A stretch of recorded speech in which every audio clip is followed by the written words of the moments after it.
तो अच्छा भाई जी, मेरी ना एक बात का जवाब दीजिए। अगर आपको पता चल जाए कि आप कल रोड क्रॉस करते ही आपकी डेथ होने वाली है, तो आप क्या करेंगे? मतलब एक एग्जांपल है, आप जवाब दीजिए। बंदी छोड़ सतगुरु रामपाल जी महाराज जी की जय हो। दो बातें हैं भगत जी। यदि मुझे पता चल जाए कि कल शाम को मेरी डेथ होनी है, और यदि मैं सामान्य प्राणी हूँ, पूज्य गुरुदेव जी की शरण में नहीं हूँ, तत्व ज्ञान से अपरिचित हूँ, तो मैं चिंतित हो जाता। और हर संभव हो सकता है मैं बचने का प्रयास भी करता पता होने के बाद भी। और दूसरा पहलू ये है कि मैं परम पूज्य सतगुरु रामपाल जी महाराज जी का शिष्य हूँ। उन्होंने मुझे अपने तत्व ज्ञान से परिपूर्ण कर रखा है, अपने भक्ति विधान और कर्मों से परिचित करवा रखा है। अतः मेरी कोई प्रतिक्रिया नहीं होती, मैं उस चीज़ का स्वागत करता, क्योंकि मुझे अपने कर्मों पे विश्वास है, मुझे उस भक्ति पे विश्वास है, मुझे परमात्मा के विधान पे विश्वास है। और परमेश्वर की वाणी है कि जिस मरने से जग डरे मेरे मन आनंद, कद मर हूँ कद पाऊँ वो पूर्ण परमानंद। कोई चिंता नहीं होती, कोई टेंशन नहीं होती, कोई हड़बड़ नहीं होती, कोई गड़बड़ नहीं होती। वही सब कुछ मैं करता जो मुझे करना था, जो मैं आज कर रहा हूँ। सत्साई। नहीं भाई जी, आपने बहुत अच्छा जवाब दिया, पर मेरे कहने का मतलब ये है कि अगर आपको पता है, आपने जान लिया अपने बारे में कि मैं कहाँ से आया हूँ, मैं कौन हूँ, मेरा उद्देश्य क्या है, इसलिए आप एक कॉन्फिडेंस से ये बात बोल रहे हो ना। तो ये तो आपने इस बात का जवाब दे दिया। बहुत अच्छा जवाब दिया आपने। पर मैं इस पॉइंट पे आना चाहता हूँ कि देखिए, जैसे कभी साहिब है, ठीक है, वो पूर्ण परमात्मा है, मैं मानता हूँ, हर चीज़ को मानता हूँ। तो उन्होंने, अगर वो अंतर्यामी है, वो सब कुछ पहले से ही जानते हैं। तो जब उन्होंने सृष्टि रची थी, तो उनको ये नहीं पता था कि आगे जाके एक ऐसे ऐसे काल होगा, ऐसे ऐसे मेरे बच्चे उसके जाल में फंसेंगे। तो अगर वो अंतर्यामी थे, तो अगर आम आदमी अपना भविष्य देख ले कोई, तो वो बदल सकता है। ठीक है ना, अपना कुछ बदल सकता है अगर कोई कुछ देख ले। तो अगर कबीर साहब इतना अंतर्यामी थे, तो फिर वो कुछ क्यों नहीं बदल सके? मैं ये भी मानता हूँ कि उन्होंने हमें बहुत बार समझाया था कि इस नादान की नादानी को मत देखो। पर लेकिन फिर भी अगर उनको ये पता ही था शुरू से कि मेरे बच्चे इसके जाल में फंसेंगे, ये नहीं मानेंगे, तो उन्होंने आगे सृष्टि ही क्यों रची? बंदी छोड़ सतगुरु रामपाल जी महाराज जी की जय हो। भगत जी, इस बात के भी दो जवाब हैं। पहला जवाब तो ये है कि ये क्रिया परमपिता परमेश्वर कबीर साहिब जी की है। सृष्टि रचना उनकी अपनी मौज, उनकी अपनी मर्जी। एक सामान्य प्राणी होने के नाते और परमेश्वर की गति को किसी भी देश काल और परिस्थिति में ना समझ पाने के चलते हमें इस तरह के सवाल करना जायज़ नहीं है, क्योंकि ये परमेश्वर की रचना के ऊपर सवाल है। नंबर दो, ऐसा उन्होंने क्यों किया जबकि उन्हें पता था कि ये ऐसे ऐसे काल होगा, वो तप करेगा, 21 ब्रह्मांड लेगा, फिर जीवात्माएं उस पर आश्रित होंगी, फिर ये सभी लोग सतलोक से निष्कासित कर दिए जाएंगे, नीचे जाके 84 लाख योनियों में भरमेंगे, भटकेंगे, दुख उठाएंगे। इसका जवाब ये है भगत जी, यदि आपकी शादी हो चुकी है तो आप जी को अच्छे से पता है कि शादी के बाद जब बच्चे उत्पन्न होंगे, और जो बच्चे मैं उत्पन्न करूंगा वो बच्चे भगत जी मरेंगे, डेफिनेटली मरेंगे।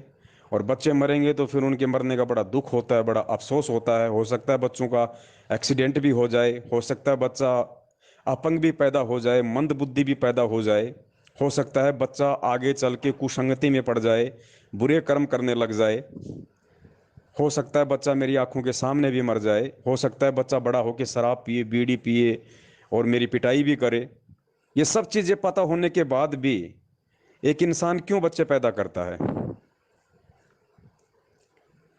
अब ये जवाब यदि आप मुझे दे सकते हैं तो मैं समझूंगा कि आपके सवाल में ही आपका जवाब है। यदि आपकी शादी हो चुकी है, आपके यदि बच्चे हो चुके हैं, तो आप जी स्वयं इसका जवाब दीजिए। यदि आपकी शादी नहीं हुई है तो आप जी अपने पिताश्री से इस बात का जवाब ले सकते हैं कि आपने मुझे पैदा क्यों किया, जबकि आपको अच्छे से पता था कि मैं आपकी आंखों के सामने मर भी सकता हूँ। हो सकता है मैं ढंग से पढ़ाई लिखाई ना करता, मैं किसी आतंकवादी संगठन से जुड़ जाता, क्योंकि माथे पे तो लिखा हुआ नहीं था पैदा करने से पहले कि आगे चल के मेरा भविष्य क्या होगा, मैं क्या क्या करूँगा, क्या क्या नहीं करूँगा। तो आपने मुझे पैदा क्यों किया? तो ये दो सवाल भगत जी आपकी बातों के हैं। सृष्टि रचना परमेश्वर की अपनी मौज थी, उन्होंने क्यों रची, क्यों नहीं रची। दूसरी बात, परमेश्वर ने हमेशा जीव को स्वतंत्र रखा है। हम अपने कर्मों की वजह से गधे कुत्ते सूअर बन रहे हैं, सतलोक से निष्कासित हैं। परमेश्वर ने कभी नहीं सोचा था कि ये जीव इस तरीके से वहाँ जाएगा। मतलब उन्होंने अपनी तरफ से हमारी को निष्कासित नहीं किया। परमेश्वर ने आत्मा को हमेशा स्वतंत्र रखा है, फ्री रखा है। जैसा जीव करेगा वैसा अपना भोग भोगेगा। अगर परमेश्वर ने हमारे को बंधन में रखा होता तो हम यहाँ नहीं नहीं आ सकते थे। लेकिन काल के ऊपर हमने आसक्ता की, परमेश्वर ने फिर भी हमें चेताया, हमें जगाया, उसके बाद भी हम नहीं माने। तो परमेश्वर ने फिर अंत में हमारी स्वयं की इच्छा से कि भाई कौन कौन जाना चाहता है इसके साथ में, हमें परमात्मा ने धक्के नहीं मारे। फिर भी परमेश्वर ने पूछा कि भाई आप में से कौन कौन इस काल भगवान के साथ जाना चाहता है। तो ये हमारी नालायकी थी, हमारी कमजोरी थी। हम सब ने हाथ खड़े किए और आज यहाँ गधे कुत्ते सूअर का जीवन भोगते भोगते, और ये उस परमात्मा की फिर से एक और महान दयालुता का ये एग्जाम्पल है कि इतनी बड़ी गलती करने के बाद भी जो बिल्कुल अक्षम्य है, जिसकी कोई माफी नहीं है, फिर भी उस दयालु परमात्मा ने रहम की, दया की और एक बार हमें पुनः मौका दिया है। तो गलती भगत जी हमारी अपनी है, और इस तरह के सवाल दास समझता है जायज नहीं है, क्योंकि ये सवाल बनता ही नहीं है। क्योंकि परमेश्वर की किसी भी क्रिया पे हम उंगली नहीं उठा सकते कि परमेश्वर ने ऐसा क्यों किया। ये क्यों और क्या, ये दो शब्द यदि हम परमेश्वर के लिए और उनके रचना के लिए यदि हम यूज करते हैं तो दास समझता है कि अभी हम तत्व ज्ञान से अपरिचित हैं। सत साहिब, जय हो बंदी छोड़ के। वो तो मैं आपकी बात से बिल्कुल सहमत हूँ, पर लेकिन देखिए ना, मेरी बराबरी आप कबीर साहब से मत कीजिए ना। वो तो भगवान है। वो तो मैं समझ गया आप किस पॉइंट पे आना चाहते होगी। अगर मुझे पता है कि मेरी शादी होगी, मेरे बच्चे होंगे, वो मुझे पता है मरेंगे भी, वो दुखी भी होंगे। पर ये तो मैं हो गया ना, ये तो एक दुनियावी बात होगी ना। मैं तो एक दो कौड़ी का जीव हूँ, कुत्ता हूँ, मेरी कबीर साहब से बराबरी मत कीजिए। मैं उनकी बात कर रहा हूँ। हाँ, ये भी आपने बात वैसे जवाब सही दिया है, हम कौन होते हैं उनसे सवाल करने वाले। तो अगर आपने यही जवाब दिया है तो कोई बात नहीं, मैं इससे भी संतुष्ट हूँ। सच्चाई भगत जी, यदि आपने इस बात को स्वीकार किया है और आप अपने आप को संतुष्ट मानते हैं तो दास आपको आगे की बात भी बता देता है। जो परमेश्वर ने दास को जो सद्बुद्धि दे रखी है, जो प्रेरणा दे रखी है, उस आधार से दास ये कह सकता है भगत जी कि ये गलती केवल हमने सतलोक में पहली बार नहीं की है। सतलोक से पहले भी हम लोगों ने कोई ना कोई गलती अवश्य की है। उस गलती की सजा भोगने के लिए परमेश्वर ने हमारे को सतलोक में उत्पन्न किया, क्योंकि सतलोक सच्चा लोक है। सतलोक को अमर लोक कहते हैं। सतलोक में जाने के बाद किसी की मृत्यु नहीं होती, किसी का जन्म नहीं होता, परमेश्वर अपने सत्संगों में कहते हैं। लेकिन उसके बावजूद भी हम पहले सतलोक में ही थे, और सतलोक का विधान है कि वहाँ जन्म नहीं होता, वहाँ मृत्यु नहीं होती। लेकिन उसके बावजूद भी हम काल के ऊपर आस्था करके इस पृथ्वी लोक पे आए काल के साथ। इसका मतलब हमारी मृत्यु भी हो रही है और हमारा जन्म भी हो रहा है, और असंख्यों बार हो रहा है।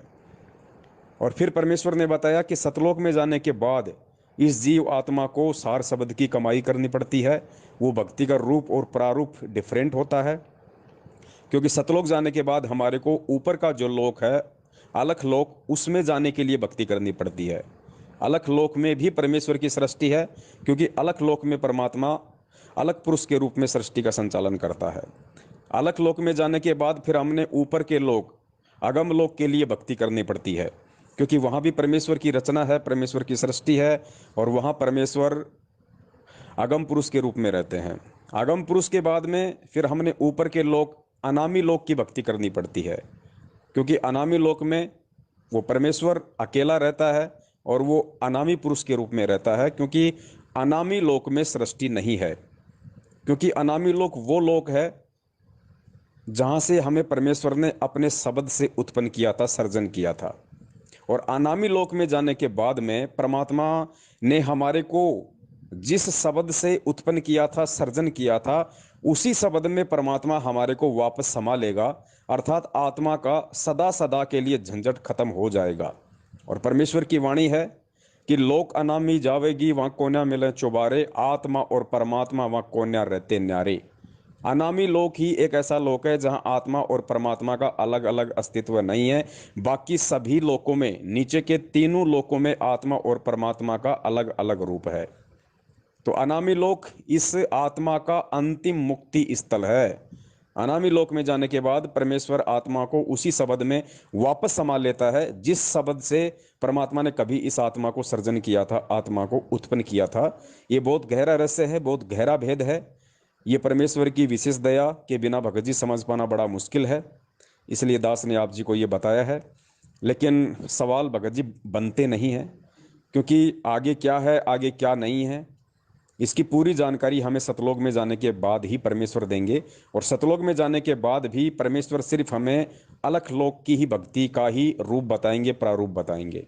अलख लोक में जाने के बाद फिर ऊपर के लोकों की। तो भगत जी, दास तो यही निवेदन करेगा कि हमारी कोशिश वर्तमान में इन आगे की चीज़ों की जानकारी को लेकर ना हो। हम केवल सतलोक तक जाने की सोचें, क्योंकि सतलोक तक का मार्ग परमेश्वर ने पूरा बता दिया है, दिखा दिया है। तो हमारा जो टारगेट है वो केवल सतलोक तक का होना चाहिए। मान लीजिए किसी बच्चे ने एमबीबीएस करनी है, लेकिन एमबीबीएस करने से पहले उस बच्चे को हाई स्कूल पास करनी पड़ती है। तो एमबीबीएस का सपना तो उसके मन में हो सकता है, लेकिन उसका टारगेट पहले हाई स्कूल होना चाहिए कि मुझे पहले 12वीं क्लास को पास करना है।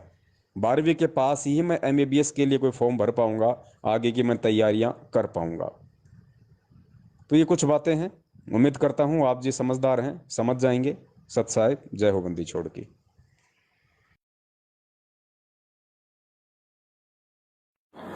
सतलोक में जाके सुरता संकट कट जा सारे, अलख लोक और अगम लोक के, यानी सतलोक में जाकर के फिर अलख अगम लोक को और सत अनामी को हम वहां जाकर के प्राप्त करेंगे। वहां अलग से वहां भक्ति, हम चाहेंगे ऊपर जाना तो वहां भक्ति करेंगे, नहीं तो सतलोक में जैसे ही हम इस लोक ने छोड़कर अजी को ना, और ये तो छुट्टे भी गा, तो वहां तो इतना आनंद हो जाएगा। वो आपकी इच्छा, आगे ऊपर चलना या ना चलना, सतलोक तक जाने के बाद कोई कष्ट नहीं है, फिर पुनर्जन्म नहीं है।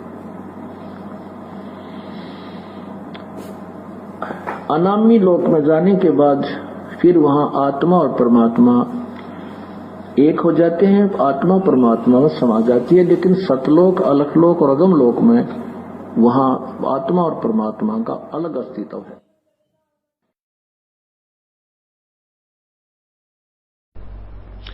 जन्म मरण मिट जावे है सुरता, वो आनंद काया तेरी, सच कहूं ना झूठ रती बरी, बात मान ले मेरी। सतलोक में जाके सुरता संकट कट जा सारे, अलख लोक और अगम लोक के, यानी सतलोक में जाकर के फिर अलख अगम लोक को और सत अनामी को हम वहां जाकर के प्राप्त करेंगे। वहां अलग से वहां भक्ति, हम चाहेंगे ऊपर जाना तो वहां भक्ति करेंगे, नहीं तो सतलोक में जैसे ही हम इस लोक ने छोड़कर अजी को ना, और ये तो छुट्टे भी गा, तो वहां तो इतना आनंद हो जाएगा। वो आपकी इच्छा, आगे ऊपर चलना या ना चलना, सतलोक तक जाने के बाद कोई कष्ट नहीं है, फिर पुनर्जन्म नहीं है। अनामी लोक में जाने के बाद फिर वहां आत्मा और परमात्मा एक हो जाते हैं, आत्मा परमात्मा में समा जाती है। लेकिन सतलोक, अलखलोक और अगम लोक में वहां आत्मा और परमात्मा का अलग अस्तित्व है। भाई जी एक बात और, जैसे जब काल यहाँ से जाने वाला था, ठीक है, तो उसने कहा था कि भगवान जी, कबीर साहिब जी को, कि जो जैसे कर्म करेगा मैं उसको वैसा ही फल दूंगा, मैं किसी आत्मा को दुखी नहीं करूंगा, ठीक है। तो वो तो अब हमारे साथ बहुत अन्याय करता है, वो तो आपको पता ही है, आपको बताने की ज़रूरत नहीं है। तो जब वो हमारे साथ अन्याय करता है तो उसको उसका हिसाब कोई नहीं देना पड़ता। उसको शराब मिल गया, ठीक है, उसको तो एक काम मिल गया कि हमारा, उसने 1 लाख मानव शरीरधारी का नित्य आहार करना है, ठीक है, तो उसका क्या गया फिर, गया तो सब कुछ हमारा ही ना।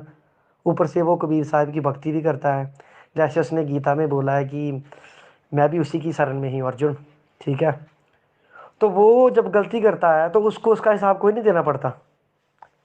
और सबसे पहले अब भगवान ने उसको 5 तत्व और 3 गुण दे दिए, रजगुण ब्रह्मा, सतगुण विष्णु, तमगुण शिव जी। इनकी वजह से दुनिया में क्या क्या हो रहा है, वैसे सवाल नहीं करना चाहिए ये, पर सोच आती है मन में। रेप हो रहे हैं, कोई क्या हो रहा है, इतनी दुनिया मर रही है, हर एक। अब काल तो क्या भगवान से भी बड़ा हो गया, हम सब कुछ काल के ऊपर ही छोड़ देते हैं कि काल ही सब कुछ है, उसने ये सब कुछ किया। तो फिर भगवान ने क्या किया? भगवान मैं मानता हूँ कि आए हमें समझाने के लिए, ठीक है। भगवान ने हमें आए समझाने के लिए, हम उनकी बात नहीं माने क्योंकि हमारी बुद्धि काल ने भ्रष्ट की हुई है। तो इसमें हमारा भी क्या दोष है? देखिए ना, इसमें हमारा भी क्या दोष है? और एक सवाल मेरा और, कि मानता हूँ मैं कि संत रामपाल जी महाराज ही पूर्ण परमात्मा है, ठीक है। तो वो हिंदुस्तान में ही क्यों आए? इतनी बड़ी कंट्रियां हैं दुनिया में, तो वो क्या भगवान के बच्चे नहीं है?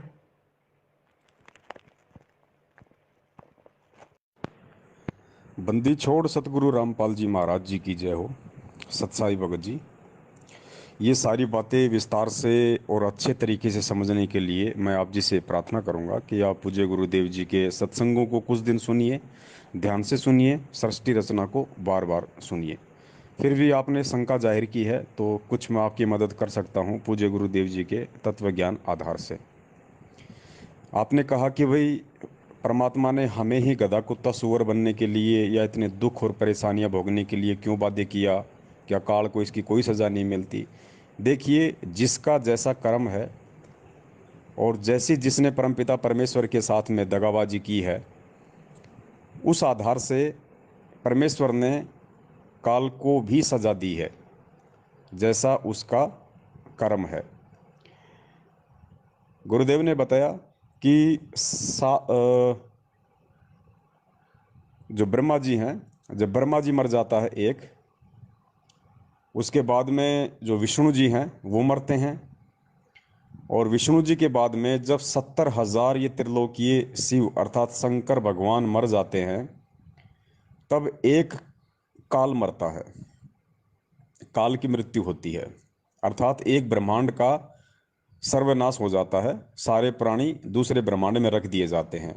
तो पूज्य गुरुदेव ने बताया कि काल और दुर्गा उस परमपिता परमेश्वर की शब्द शक्ति से, उनके वरदान से दूसरे ब्रह्मांड में जाते हैं, और वहां पे गुरुदेव की शब्द शक्ति से ये दोनों युवा शरीर में प्रकट हो जाते हैं। लेकिन जब ये शरीर छोड़ते हैं तो इनको भी उतनी ही पीड़ा होती है जितनी पीड़ा एक आम व्यक्ति को होती है। और गुरुदेव ने सर्प और उसकी केचली का एग्जाम्पल दिया कि जिस प्रकार सर्प को अपनी केचली उतारने के लिए कितना उसको पीड़ा सहन करनी पड़ती है, धीरे धीरे उतारनी पड़ती है, ठीक वैसी ही पीड़ा काल और दुर्गा को भी वो शरीर छोड़ते वक्त होती है। और दूसरे ब्रह्मांड में वो पुनः परमेश्वर के आशीर्वाद से, उनकी शब्द शक्ति से एक सिस्टम बना रखा है परमेश्वर ने, वो युवा रूप में प्रकट हो जाते हैं। और जितने भी प्राणी जो बीज रूप में परमात्मा के द्वारा दूसरे ब्रह्मांडों में रख दिए जाते हैं, फिर दोबारा से ठीक उसी प्रकार ये ब्रह्मा विष्णु महेश की उत्पत्ति करते हैं, फिर सृष्टि संचालन का पूरा सिस्टम ये लोग सेट करते हैं। फिर आपने कहा कि भाई हमारे साथ ही ऐसा क्यों हुआ? तो इसका एक और अच्छा सा परमेश्वर ने एग्जाम्पल दिया है कि हमारे ऊपर तो फिर भी परमेश्वर ने बहुत बड़ी रहम कर दी। सबसे बड़ी रहम तो उस परमात्मा ने काल भगवान को ये श्राप दे के कर दी कि भाई तू प्रतिदिन 1 लाख मानव शरीरधारी आत्माओं का जो सूक्ष्म जो शरीर होगा उसमें जो वासना होगी उसको खाएगा। अब भगत जी, यदि परमेश्वर इस काल को इस तरह का श्राप ना देते तो आप देख रहे हैं यहाँ पे इसने कितने प्रकार के गधे कुत्ते सुअर कीट पतंग, पता नहीं 84 लाख यूनियां बना रखी हैं। ये मानव शरीर बिल्कुल भी नहीं देता, लेकिन मानव शरीर देना इसकी मजबूरी हो गई, क्योंकि मानव शरीर में जो सूक्ष्म शरीर है उसमें जो वासना होती है वो इसका भोजन है। तो परमेश्वर ने हम पे दया करी, क्योंकि अगर ये हमें मानव शरीर देगा तो मानव शरीर में ही हम परमपिता परमेश्वर को पहचान सकते हैं, जान सकते हैं, भक्ति कर सकते हैं।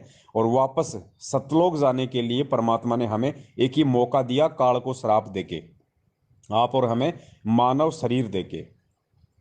और दूसरा भगत जी, ये मौका केवल आप और हमारे को मिला हुआ है, काल भगवान को वापस सतलोक जाने का मौका नहीं है। ये मौका केवल आप और हमारे को परमात्मा ने दिया। तो हम ये नहीं कह सकते कि परमात्मा ने हमारे साथ ही ऐसा क्यों किया। ये तो हम ये कहना चाहिए कि परमेश्वर ने काल के साथ जो किया वो ठीक किया।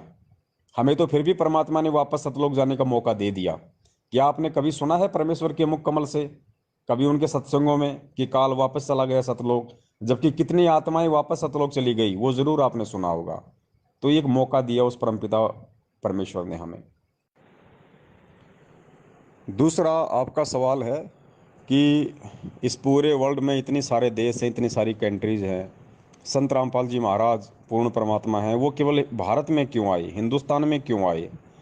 तो ये सवाल भी आपका जायज़ नहीं है और कुछ कुछ जायज़ भी है। कुछ कुछ जायज़ इसलिए है कि परमेश्वर भी अपना एक केंद्र इस पृथ्वी लोक पे नियुक्त करते हैं, और जिस प्रकार विश्व के सभी देशों के जो राजदूत भवन है वो केवल देश की राजधानी में है, दिल्ली में है। अब कोई ये कहे कि भाई सभी राजदूत भवन सभी कंट्रीज ने दिल्ली में ही क्यों किए, तो वो उनका एक कॉन्ट्रैक्ट है भाई, वो उनकी आपस की बातचीत है, उनकी सहमति है, हम उसमें कुछ नहीं कर सकते, वो गवर्नमेंट के रूल हैं। क्योंकि राजदूत भवन वहीं होगा जहाँ पे सिक्योरिटी होगी, जहाँ पे सारी सुविधाएं होंगी, जहाँ पे देश के मंत्री रहते हैं, प्रधानमंत्री रहते हैं, जहाँ पे सूचना के सारे साधन उपलब्ध हैं, वहीं पे होता है। तो हिंदुस्तान को परमेश्वर ने इसलिए चुना क्योंकि हिंदुस्तान, देखिए, किसी न किसी भूमि को तो परमात्मा ने चुनना ही चुनना था। तो परमेश्वर ने भारत को चुन लिया, हिंदुस्तान को चुन लिया। यदि भारत को ना चुन के यदि परमात्मा अमेरिका को चुन लेते तो फिर आपका यही सवाल होता कि अमेरिका को क्यों चुना। तो ये सवाल थोड़ा जायज़ है नहीं, और जितना जायज़ था उतना आपको दास ने बता दिया राजदूत का एग्जाम्पल देके। दूसरी बात भगत जी, मैं भगत हूँ नहीं, मैं भगत था पहले भगत, अभी मैं नहीं हूँ भगत। मेरी सिस्टर ने नाम लिया है, मेरी मेरी माता जी ने लिया, मैंने उनको नाम दिलवा दिया था, और मैं खुद कुछ मन में ऐसा हुआ कि विश्वास सा उठ गया। काश आप सही बोलते हैं कि हम तत्व ज्ञान से परिचित नहीं है, पर लेकिन नहीं यार भैया जी, मन नीचे को गया, मन से विश्वास ही उठ गया सब कुछ। अब आप इसको काल प्रेरणा कह दो, जो कहना है कह सकते हो, आप बड़े हो हम हमसे, उम्र में भी और ज्ञान में भी। सच्चाई भगत जी, कौन आत्मा परमपिता परमेश्वर की भक्ति के लायक है और कौन आत्मा भक्ति नहीं करेगी, इसमें एक शरीर का दोष नहीं होता है। आपके अंदर जो आत्मा है उस आत्मा के अपने युगों युगों के संस्कार होते हैं, भक्ति प्रारब्ध कर्म होते हैं, उस आधार से ये सारा ऑटोमेटिक सिस्टम है परमात्मा का। परमात्मा सिर में दर्द नहीं लेते हैं। जिस प्रकार परमेश्वर ने एक बीज का उदाहरण दिया कि परमात्मा ने एक सब्जी का या फल का बीज बना दिया, और बीज में परमात्मा ने सारे मेरिट सारे गुण डाल दिए, और परमेश्वर ने विधान बना दिया कि जब इसको किसान खेत में डालेगा तो सबसे पहले इसका अंकुर फूटेगा, फिर इसका पौधा होगा, फिर ये थोड़ा सा पेड़ बनेगा, फिर टहनियाँ बनेंगी, फिर इसके फल लगेंगे। तो हर चीज़ का परमेश्वर ने एक विधान बना के छोड़ दिया है, उसके अकॉर्डिंग ही सारा काम होगा। अब माली यदि बीच में उसमें काट छांट करने की कोशिश करेगा, अपना दिमाग लगाएगा, तो वो पेड़ वो पौधा वो फल उस तरीके से परिपक्व नहीं होगा जिस तरीके से परमेश्वर ने उसको बनने के लिए आशीर्वाद दिया है। तो ये आप जो हैं भगत जी, आपके शरीर का इसमें कोई दोष नहीं है। शरीर तो केवल एक माध्यम है इस आत्मा को परमेश्वर की भक्ति करने के लिए। लेकिन आपने किस युग में परमात्मा की आपने कैसी भक्ति की, कैसी सेवा की, कैसा आपने दान पुण्य किया, उस आधार से परमपिता परमेश्वर ने आपका एक संस्कार निश्चित किया हुआ है। और जब ये आत्मा सतलोक से आई थी उसी समय परमात्मा ने सतलोक वापस पहुंचने का उसका पूरा सिस्टम सेट कर दिया था परमेश्वर ने उसी समय से। जैसे हम रात को मोबाइल में अलार्म भर के सो जाते हैं सुबह 4 बजे की, तो हमें जगने की जरूरत नहीं है, बार बार ये देखने की जरूरत नहीं है कि बजेगी कि नहीं बजेगी, हमें टेंशन लेने की जरूरत नहीं है। हमने वो टेंशन उस अलार्म को दे दी, हमने उसमें वो सिस्टम सेट कर दिया, वो सिद्धि हमने उसके अंदर डाल दी, वो भर दी हमने, तो वो ऑटोमेटिक 4 बजे ही बजेगी। तो इसी प्रकार परमपिता परमेश्वर ने इस आत्मा को जब सतलोक से निष्कासित किया, उसके बाद में आत्मा वापस सतलोक कब आएगी, कौन से युग में आएगी, कितनी बार ये मानव जन्म लेगी, कितनी बार ये पशु पक्षियों के जन्म लेगी, कितनी बार इसके साथ अच्छा होगा बुरा होगा, सब कुछ परमेश्वर ने सिस्टम सेट कर दिया था एक अलार्म की तरह। तो सब कुछ वैसा ही होगा भगत जी, आपके भक्ति करने से ना करने से कुछ नहीं होगा। देखिए, यदि नाम आपने लिया है तो भक्ति रूपी बीज तो आपने परमेश्वर के हाथों अपने अंतःकरण में डलवा लिया है। और परमेश्वर कहते हैं एक बार यदि कोई आत्मा मेरी शरण में आ जाती है उसके बाद वो अपनी नादानी अपनी कमजोरी के चलते भले मुझसे दूर हो जाए, लेकिन परमात्मा उसको संभालता रहता है। मालिक कहते हैं जो जन मेरी शरण है ताका हूं मैं दास, और गैल गैल लाग्या फिरूं जब तक धरती आकाश। तो परमेश्वर उस आत्मा को फिर छोड़ते नहीं है, चाहे कितने ही युग लग जाएं, कितने ही जन्म उसको देने पड़ जाएं, परमात्मा एक न एक दिन उसको पार अवश्य करेगा। तो हो सकता है आज आप वर्तमान में ये बातें सोच रहे हैं कि भाई मैं भक्ति नहीं कर रहा, मेरा विश्वास नहीं हो पा रहा। ये विश्वास पैदा करना परमेश्वर के बाएं हाथ का काम है। वो चुटकी बजाते ही विश्वास भी पैदा कर दे और विश्वास तोड़ भी दे। तो आप बोल रहे हैं, लेकिन वो परमेश्वर क्या करेगा क्या नहीं करेगा ये उसके ऊपर निर्भर करता है। हो सकता है आप दोबारा से पुनः बहुत अच्छी तरीके से भक्ति पे लग जाएं, आप पहले से भी ज़्यादा दृढ़ हो जाएं। या हो सकता है परमेश्वर ने आपको फिर किसी जन्म में अपनी शरण में लेना हो, धीरे धीरे आपके ऊपर भक्ति का रंग चढ़ा के फिर मालिक ने आपको अपनी भक्ति में उस तरीके से लगाना हो जैसा वो चाहते हैं। तो इसमें आपका कोई दोष नहीं है, क्योंकि शरीर का कोई दोष नहीं है भगत जी। इसमें आत्मा के जो संस्कार होते हैं वो कोडवर्ड में फीड होते हैं, उसी के अनुसार इस आत्मा ने चलना है और वापस सतलोक जाने के लिए तैयार होना है। एक बार और बोल देता हूँ भगत जी, मुझे सच बताओ ना अपने दिल की बात। मुझे सतगुरु रामपाल जी महाराज से कोई गिलवा शिकवा नहीं है, क्योंकि उन्होंने तो देखिए पूरी दुनिया हम बचपन से लेके आज तक सुनते आए हैं, हिंदू मुसलमान के झगड़े, ये हो रहा है वो हो रहा है। उन्होंने ये साबित किया है कि भगवान कौन है, परमात्मा कौन है। गुरु नानक देव जी ने कहा एक ओंकार सतनाम श्री वाहिगुरु। साईं बाबा जी ने कहा सबका मालिक एक, पर वो एक मालिक है कौन, ये सतगुरु रामपाल जी महाराज जी ने साबित किया है। उनके लिए मेरे दिल में बहुत आदर है, बहुत सम्मान करता हूँ मैं उनका। मैं मेरी मेन भगवान के साथ थोड़ी सी मैं शंका समाधान करता, शंका होती है मुझे, लेकिन रामपाल जी महाराज से मुझे कभी कोई कोई गिलवा शिकवा नहीं है। मैं गुरुद्रोही नहीं हूँ, उनकी तो मैं पूरी बात सपोर्ट करता हूँ। वो जो बोलते हैं सच बोलते हैं। सत्साई भगत जी, बिल्कुल आपने सही कहा। आप जी गुरुद्रोही की श्रेणी में बिल्कुल भी नहीं है, आप जी गुरु विमुख हैं। और वो किसी भी कारण से इंसान हो सकता है, लोकलाज की वजह से हो सकता है, समाज परिवार और रिश्तेदारों के दबाव से हो सकता है, या अपने किसी भक्ति प्रारब्ध संस्कार के थोड़ा बहुत जो माड़ापन उसमें आ जाता है उसकी वजह से हो सकता है। तो आगे का काम उस परमेश्वर का है, वो कब आपको सेट करें, कब आपको वापस भक्ति से लगाएं। और बाकी आप जी भी परमेश्वर से प्रार्थना करते रहिए, परमेश्वर सद्बुद्धि देते हैं, हर चीज़ को समझने की शक्ति देते हैं, पावर देते हैं, सोच देते हैं, बुद्धि देते हैं। तो मैं तो निवेदन करूंगा कि ये सुनहरा मौका है, क्योंकि ये कलयुग का एक तरीके से आप और हमारे लिए तो अंतिम चरण है भाई। क्योंकि हम तो नहीं चाहते कि आगे हमारा मानव जन्म हो, हम तो इसी जन्म में पार होना चाहते हैं। उम्मीद तो यही है और कोशिश भी यही रहेगी, क्योंकि पिछली पीढ़ी है, मोक्ष मार्ग है। इसमें जो हम प्राप्त कर सकते हैं वो अनंत कल्प युगों तक फिर नहीं कर सकते। तो आपकी जो भी शंकाएं हैं आप जी निसंकोच होकर रख सकते हैं कि किस कारण से आप जी भक्ति पे दोबारा से नहीं लगना चाहते हैं। परमेश्वर दया करेंगे तो दास जरूर समझाने की कोशिश करेगा। और वैसे यदि आपकी इच्छा नहीं हो रही तो फिर ये आपका पिछला जो भक्ति संस्कार है उसकी कुछ कमजोरी कही जा सकती है। बैटरी इतनी चार्ज नहीं है, लेकिन उस बैटरी को चार्ज करने का माध्यम भी केवल परमपिता परमेश्वर सतगुरु रामपाल जी महाराज जी से बारंबार प्रार्थना ही है, सिर्फ प्रार्थना। सत साहिब। और भाई जी मेरा एक सवाल और है कि जैसे मान लीजिए कि हम एक कुत्ते के आगे हड्डी रखते हैं, तो वो कुत्ता क्या करेगा, उसको हड्डी को खाएगा ही ना। तो वैसे ही जब वैसे तो उसे अ, सत्संगों में कहते हैं कि काल माया देख के पलट गया। ठीक उसी प्रकार काल के आगे जब परमात्मा ने लड़की का युवा रोज बना के उसके साथ पास भेजा था, उसकी बहन के साथ भेजा था कि जहाँ अपनी बहन को ले जा, परमात्मा के दूसरे पुत्र को उसने कहा था, परमात्मा जी ने कहा था कि ले जा अपनी बहन को। तो जब उसके पास वो लेकर गए थे, तो परमात्मा को नहीं पता था कि इसने यही काम करना है। सत्साई भगत जी, बिल्कुल आपने सही कहा अपनी सोच आधार से। लेकिन देखिए, हम जब सतलोक में थे तो हमें भगत जी बना बनाया खाना मिल रहा था, सारी सुविधाएं मिल रही थी, ना कोई काम धंधा करना पड़ता था, ना किसी का लेना ना किसी का देना, ना किसी का सुनना। और आप यहाँ अपने व्यावहारिक जीवन में देख सकते हैं, एक जो एमपी एमएलए या किसी बहुत बड़े मंत्री प्रधानमंत्री का जो बेटा होता है वो कितना आवारा किस्म का होता है, उसमें कितना अहंकार होता है, क्योंकि वो यथार्थ जीवन से जुड़ा हुआ नहीं होता है।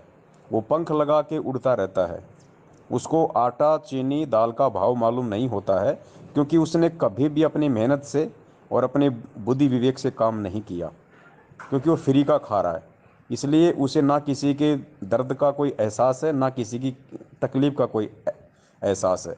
तो सतलोक में ये स्थिति हम आप और हम सभी आत्माओं की थी, क्योंकि सतलोक में सिर्फ हमारे को ज्ञान था, तत्व ज्ञान नहीं था भगत जी। सिर्फ ज्ञान था, तत्व ज्ञान नहीं था।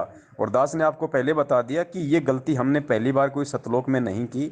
सतलोक से पहले भी हमसे गलतियां बनी हैं, तभी परमेश्वर ने इस प्रोसीजर के माध्यम से, और परमेश्वर ने ये तत्व ज्ञान समझाने के लिए और अपनी महिमा बताने के लिए, अपनी पहचान करवाने के लिए कि वास्तव में परमेश्वर है कौन, परमेश्वर चाहते क्या हैं, इसलिए ये झटका भगत जी परमपिता परमेश्वर जी ने आप और हमें दिया है। अब इस पृथ्वी लोक पे आने के बाद में आज हमें भगत जी उन चीज़ों का एहसास हो रहा है, आज हमें सत्यता का मालूम पड़ रहा है। क्या इतना ज्ञान होने के बाद एक तत्वज्ञानी भगत क्या आज वो गलती कर सकता है जो गलती हमने शतलोक में काल के ऊपर आस्था करके की, जबकि आज तो उसके विपरीत हो रहा है। आज हम उस परमात्मा से आस्था जोड़ने के लिए हम काल जैसी शक्तियों को त्याग रहे हैं, उनको छोड़ रहे हैं। और जैसा आपने कहा कि यदि कुत्ते के आगे हड्डी डाल दी जाए तो वो उसको खाएगा ना। फिर आपने काल का एग्जाम्पल दिया कि परमेश्वर ने दुर्गा के सामने एक युवा और सुंदर लड़की बना के क्यों पेश किया। वो रीजन यही था भगत जी, आप और हम आत्माओं को झटका देने के लिए, हमें सत्यता से परिचित करवाने के लिए, हमारे अंतःकरण में जो मैल जमा था, हम जो पहचान नहीं पा रहे थे उस परमपिता परमेश्वर को, उसकी पहचान करवाने के लिए। जबकि वही हड्डी यदि आज आप और हमारे सामने डाली जाए तो क्या हम उस हड्डी को खाएंगे? बिल्कुल नहीं खाएंगे। आज देखिए परमेश्वर ने कितना चेंज कर दिया। परमेश्वर ने हर चीज को समझा दिया कि भाई ये विषय विकार वासना ही तुम्हें सतलोक से यहाँ लेके आए थे, तुम्हें फंसा के। और जब तक तुम इन चीजों का परित्याग नहीं करोगे ज्ञान आधार से, जब तक तुम सही और गलत में फैसला नहीं करोगे, परमेश्वर को पहचानोगे नहीं, तब तक तुम सतलोक नहीं जा सकते, उन सुखों को तुम वापस पुनः प्राप्त नहीं कर सकते। तो आज भगत जी हम कुत्तों के सामने यदि ऐसी कोई हड्डी डाली जाए, कोई वासना रूपी हड्डी या कोई लोभ लालच रूपी हड्डी, कोई माया रूपी हड्डी, तो हम तो भगत जी उसकी तरफ देखें भी नहीं, क्योंकि परमेश्वर ने सत्यता से परिचित करवा दिया। तो कहाँ सतलोक वाला गुण आज तक हमारे अंदर है? जो गलती काल भगवान ने वहां की थी, क्या वो गलती एक सामान्य प्राणी आज नहीं कर रहा? जो गुरुदेव की शरण में है, जो उनके ज्ञान को समझ चुका है, जो अपना मकसद केवल सतलोक में जाना ही जो है वो बना चुका है, उसके सामने चाहे कैसी हड्डियां डालो, चाहे दुर्गा से भी कितनी सुंदर औरतें लाके क्यों ना खड़ी कर दो, जो समझ चुका है उस परमेश्वर को और जो समझ चुका है इस तत्व ज्ञान को, वो उस हड्डी की तरफ देखेगा भी नहीं भगत जी। तो आप ये नहीं कह सकते कि भाई हड्डी को डालेगा तो उसको खाएगा ही खाएगा। ऐसा नहीं होता है। जब परमेश्वर का ज्ञान हो जाता है, जीव को वास्तविक जो मर्म है, उसने जो गलतियां की है और परमेश्वर का क्या मिशन है, जब उस चीज को समझ जाता है तो भगत जी वो उस हड्डी के चक्कर में फिर नहीं पड़ता, वो फिर उस हड्डी के चक्कर में पड़ता है जिसके विषय में गुरुदेव ने अपने पुराने सत्संगों में कहा है कि यहाँ तो तुम एक बोतल दारू की पी के अपने आप को तुम समझते हो कि नशा हो गया, मैं तो मस्त हो गया, लेकिन वो तो 2 घंटे बाद में उतर जाएगी, फिर वो टेंशन। और गुरुदेव ने कहा कि सतलोक जाने के बाद में तुम 100 बोतल दारू की पी लो, ऐसा नशा तो तुम्हारे 24 घंटे रहेगा वहां पे। तो हमको परमात्मा ने उस वास्तविक सत्य से, उन वास्तविक सुखों से फिर परमात्मा ने हमारे को परिचित करवा दिया। और ये होना बहुत जरूरी था भगत जी। इसलिए परमात्मा कहते हैं कि अब जब तुम वापस सतलोक में जाओगे तो अब तुम्हारा दोबारा से पुनर्जन्म नहीं होगा, क्योंकि तुम्हारे को ये कष्ट याद रहेंगे, तुम्हारे को ध्यान रहेगा। ऊपर से जब तुम नीचे देखोगे तो तुम्हारे को जैसे किसी गटर में जो कीड़े वगैरह होते हैं वो रेंगते हुए जो नजर आते हैं ना, उस तरीके से ये पृथ्वीलोक तुम्हारे को दिखाई देगा। इसलिए तुम वापस गलती नहीं करोगे जो गलती तुम पहले करके आए हो। इसलिए परमेश्वर ने कहा कि वापस जाने के बाद में फिर तुम्हारा पुनर्जन्म नहीं होगा, फिर तुम ऊपर के लिए ही प्रस्थान करोगे, नीचे की तरफ आने की नहीं सोचोगे। सत साहिब। एक भाई मेरा सवाल ये है अभी, देखिए जैसे कोई व्यक्ति किसी लड़की के साथ रेप करता है तो वो उसके अंदर वो चीज़ है, ठीक है, उसके वो रजोगुनी ज़्यादा प्रभावित हो गया है, ठीक है। तो उसमें मतलब कि वो चीज़ उसको तंग कर रही है, आप समझ रहे हैं ना। तो सतलोक में तो वो चीज़ थी ही नहीं, काल के पास तो लिंग था ही नहीं था। तो फिर उसके मन में ये कैसे आ गया? आत्मा की एक सोच हो सकती है, लेकिन सतलोक में वहां पे ऐसा शरीर नहीं था, तो वो फिर ये चीज़ कैसे कर सकता था? ये भी मेरा सवाल है एक। तो इस सवाल का जवाब मुझे थोड़ा विस्तार से दीजिए कि वहां पे तो लिंग नहीं था, ये तो परंपरा यहाँ से चली है। तो का आत्मा की एक सोच हो सकती है, ठीक है। तो फिर सोच ही क्या सेक्स कर सकती है? सच्चाई भगत जी, आप जी को परमपिता परमेश्वर सतगुरु रामपाल जी महाराज जी के तत्व ज्ञान आधार से दास ने पहले ही ये क्लियर कर दिया है कि सतलोक पूर्ण मुक्ति स्थान नहीं है। सतलोक जाने के बाद हमने फिर आगे के लोकों की भक्ति करनी है। अनामी लोक आत्मा का पूर्ण मुक्ति स्थान है, लेकिन उसके लिए हमने इस प्रोसीजर से गुजरना पड़ेगा। हमने जो भक्ति जो परमेश्वर ने हमें बताई है, इस माध्यम से हमारे को इन सभी लोगों को पार करते हुए सबसे पहले सतलोक जाना है, और सतलोक जाने के बाद फिर हम अंतिम मुक्ति स्थल अनामी लोक में पहुंचेंगे। जिस प्रकार एक बच्चे को एमबीबीएस करनी है तो सबसे पहले उसने स्कूल में एडमिशन लेना पड़ेगा, वो डायरेक्ट वहाँ नहीं चला जाएगा।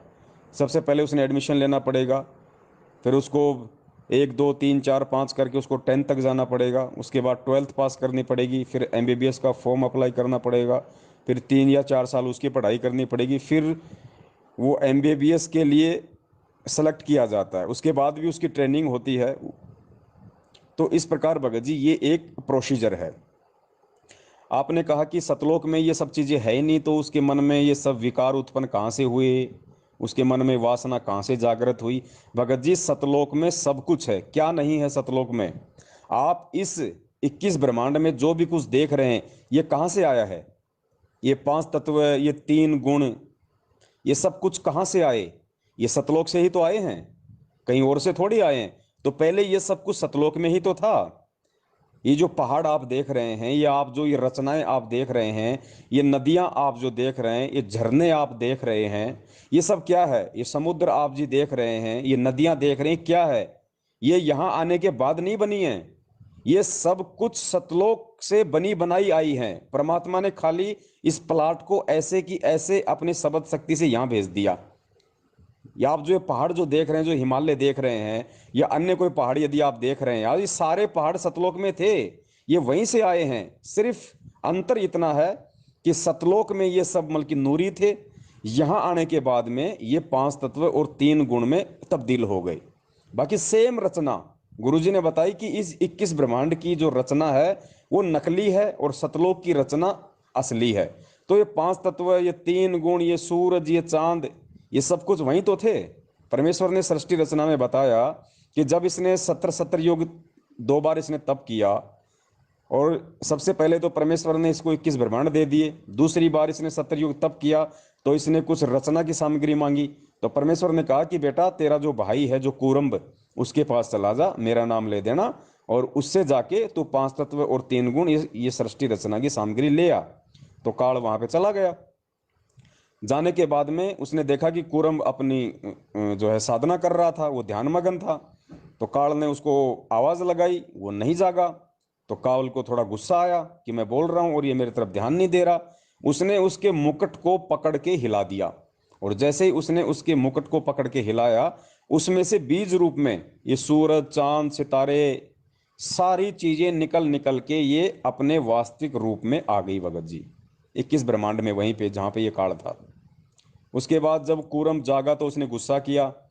फिर परमात्मा ने आकाशवाणी की कि बेटा ये नादान है, ये मूर्ख है, और तू इसका बड़ा भाई है, तू समझदार है, तू इसके बराबर मत, तू तेरे को इसके बराबर नहीं होना है।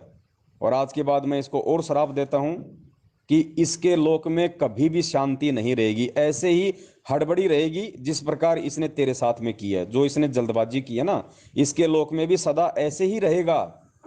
तो ये श्राप भी गुरुदेव ने बताया कि वहीं से लगा हुआ है। तो 5 तत्व 3 गुण इसको भगत जी सतलोक से तो मिले थे। अब ये तो है नहीं कि भाई जो आत्मा थी उसको खाली काल नहीं देखा होगा। बाकी आत्माओं ने भी तो काल को, उसको, दुर्गा को देखा होगा ना, क्योंकि परमेश्वर ने उसको युवा बनाया था, उसको सुंदर लड़की बनाया था, फिर काल के पास में भेजा था। तो काल उसके ऊपर मोहित क्यों हुआ, काल वासनाग्रस्त क्यों हुआ? क्योंकि इसने सबसे पहले वहां की मर्यादा तोड़ी थी। सबसे पहले काल भगवान ने ही सतलोक में मर्यादाओं का हनन किया था। तो जाहिर सी बात है, पांचों तत्वों का और तीन गुणों का इसके ऊपर असर हो गया। एग्जाम्पल के लिए, आपके घर में लाइट है, लाइट बहुत अच्छा काम कर रही है, आपको बिल्कुल भी परेशान नहीं कर रही।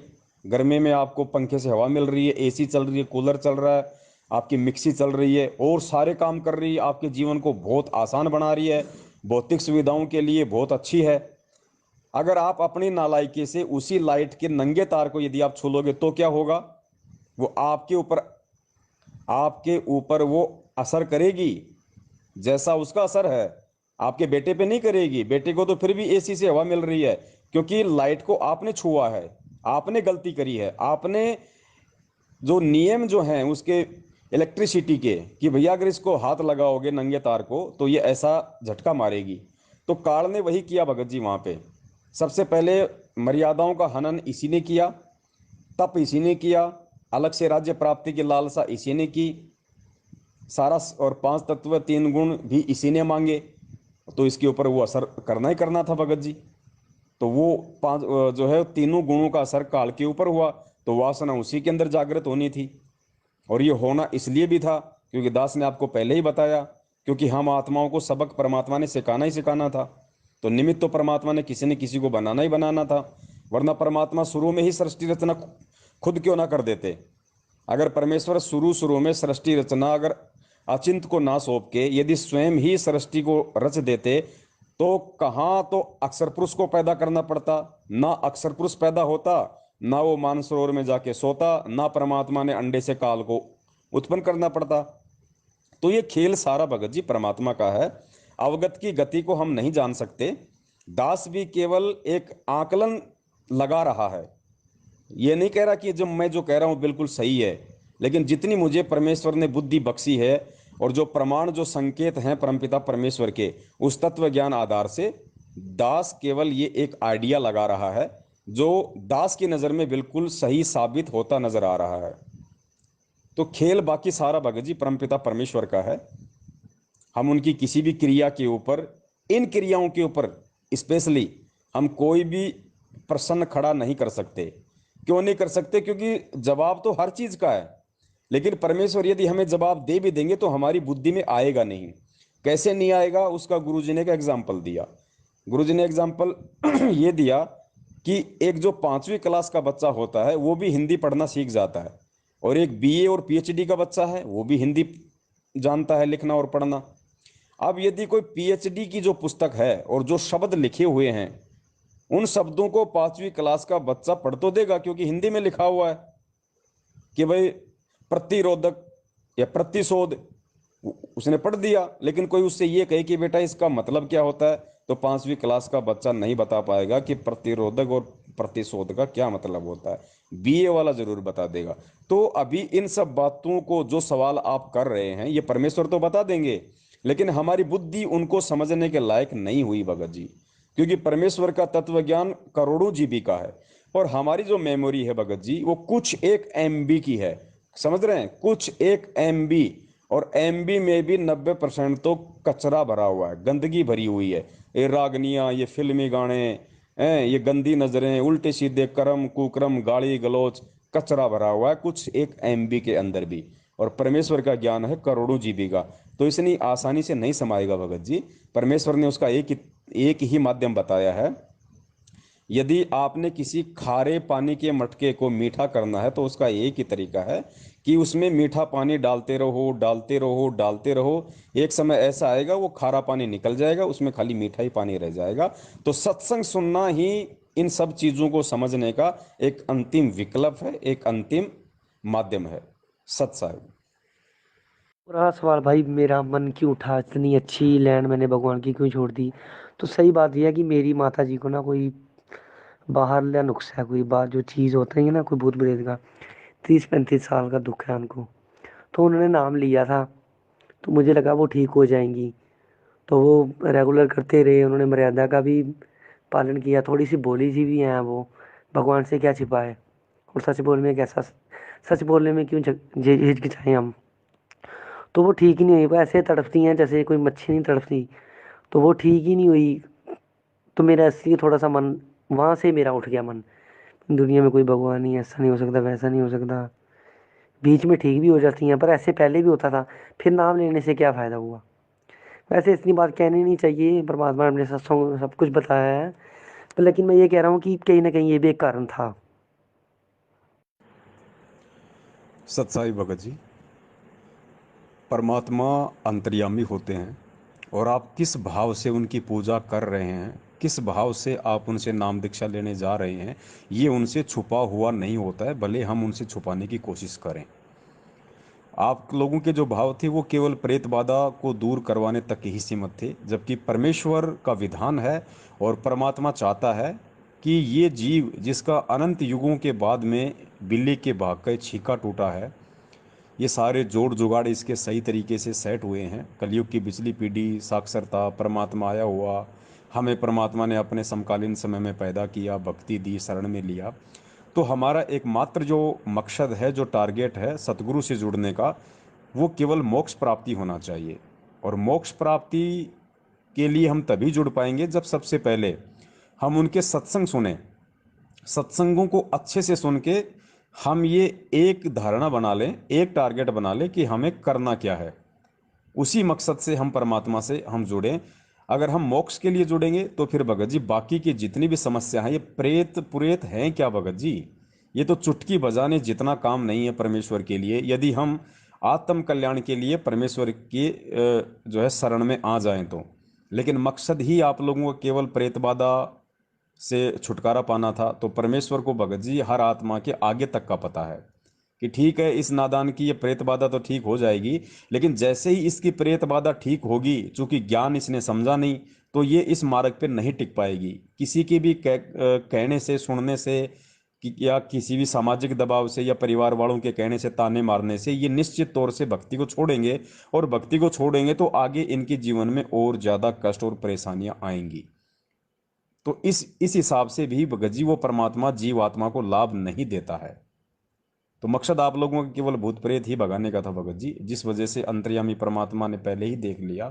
ये बहुत सारी बार परमात्मा सत्संगों में भी बता चुके हैं। अब आप और बाकी आपने ये जाहिर कर ही दिया अपनी ऑडियो में कि भाई जब उनको लाभ ही नहीं हुआ, जब उनके प्रेत बाधा ही ठीक नहीं हुई, तो फिर हम क्या करते उस भक्ति से जुड़ के। तो देखिए, जो बात आप आज कह रहे हैं, ये बात उस परमात्मा को पहले से पता थी, जब तक कि आप लोगों ने नाम दीक्षा भी नहीं ली थी। तो एक रामायण में भी चौपाई है ना, जहाँ की रही भावना जैसी, प्रभु मूरत देखी तिन तैसी। तो वो उसी के अनुसार भगत जी वो फल प्राप्त करता है। इसीलिए परमात्मा बार बार ये जोर देते हैं कि भैया पहले सत्संग सुनो, एक बार सुनो, दो बार सुनो, 10 बार सुनो, 100 बार सुनो।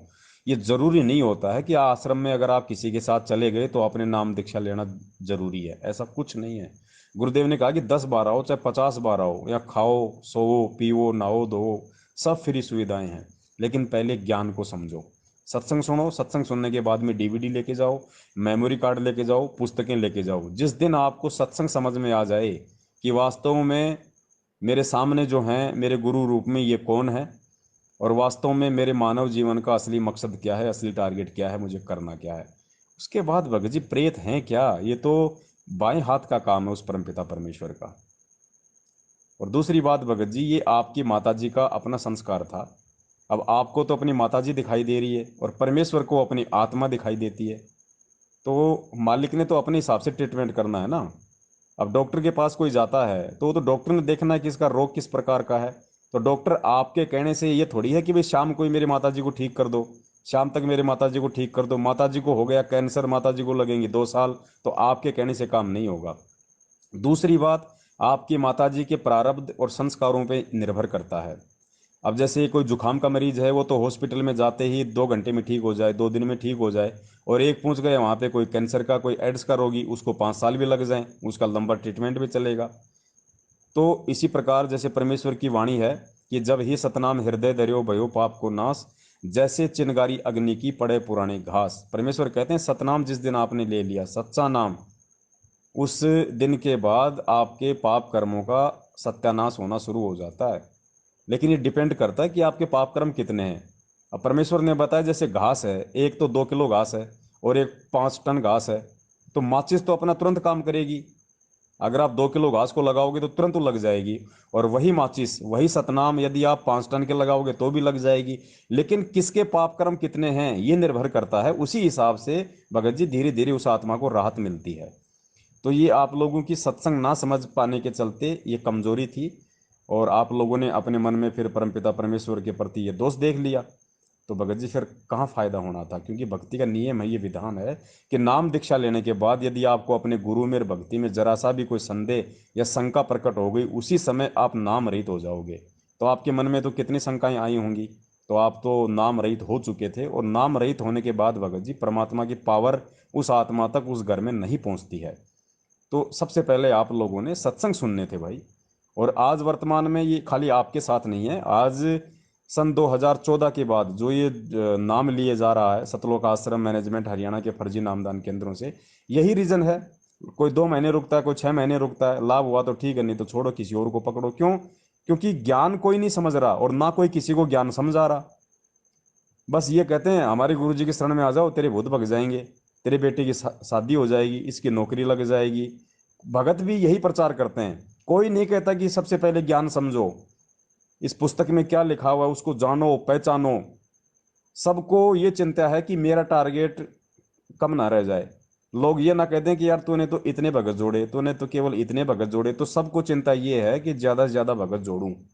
तो ये भगतों को जोड़ना नहीं होता, ये उनके साथ में खिलवाड़ करना होता है, जिसका मतलब संगत समझ नहीं रही है और जिसका दुष्परिणाम संगत भी भोग रही है। और सामने वाला जो जल्दबाजी में नाम दीक्षा ले रहा है भूत भगाने के लिए, वो तो भुगत ही भुगत रहा है। तो ये बहुत सारी बातें भगत जी ये परमेश्वर के ज्ञान से ही समझ में आएगी। सत साहिब। सही कहा भाई आपने। भाई एक बात बताइए, आप वैसे इतनी देर हो गई सेंटरों को चले हुए, आप सेंटरों के खिलाफ अभी बोलना शुरू किया आपने। तो आपने भी जो है 14 से नाम लिया है। मैंने वैसे आपकी पूरी लाइव वीडियोस नहीं देखी फेसबुक पे, पर थोड़ा बहुत सुना है। लेकिन अब आपको ये क्यों लग रहा है कि सेंटर वाले गलत ही हैं और हमने भी वहाँ से ही नाम लिया है प्रथम?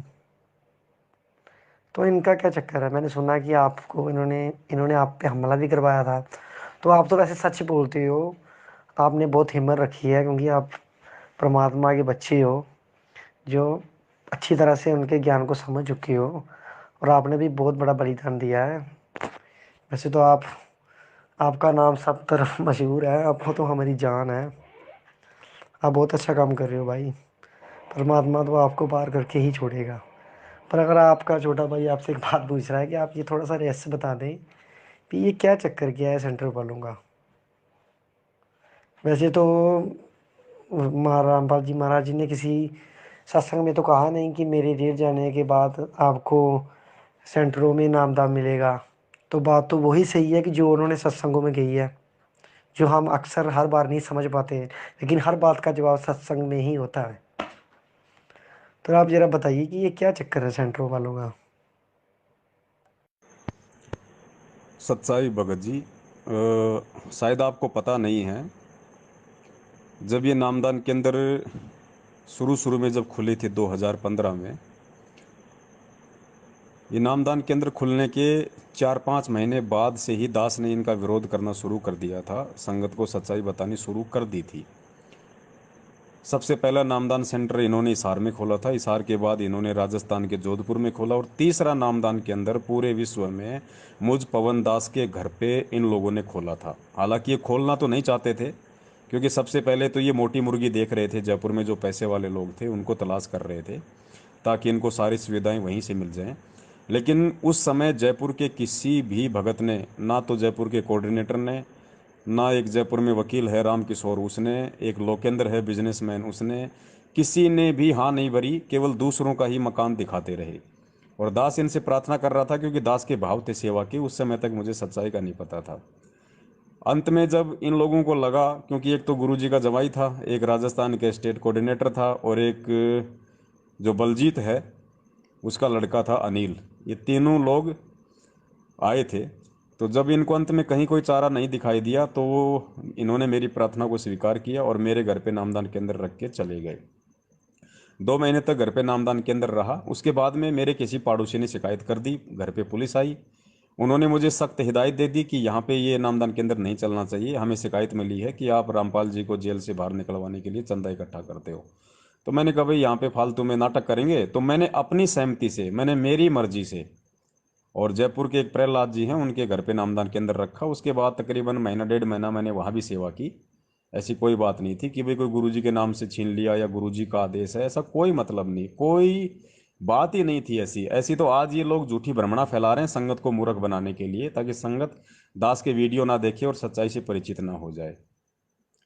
और दूसरी बात भगत जी, अध्यात्म में परमेश्वर के आदेश की बहुत बड़ी भूमिका है। उनके शरीर में रहते सहते उनके आदेश की बहुत बड़ी भूमिका है।